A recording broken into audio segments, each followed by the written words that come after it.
Welcome. In front of me is the OPPO A98, and today I'll show you how you can capture a screenshot on this phone. So to get started, you want to open up content that you wish to capture. I'll be using home screen as an example for this, so it's already open and visible for me, meaning the home screen.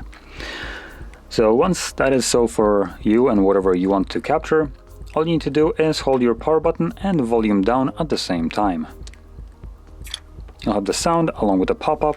It also gives you an info that you can capture a screenshot using a 3-finger swipe down. I select got it. Now, capturing another screenshot just so you can see this pop-up that was visible right here.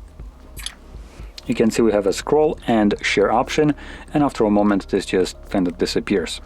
Once it does so, you can find your screenshots in your Photos application, and they will be visible under Today, but you can also quickly find it under Albums and Screenshots. Now here you'll also find screen recordings, but as you can see, screenshots are also in here, and as you can see, those are the 2 screenshots that I have captured on the video. So there we go. Now, if you found this very helpful, don't forget to hit like, subscribe, and thanks for watching.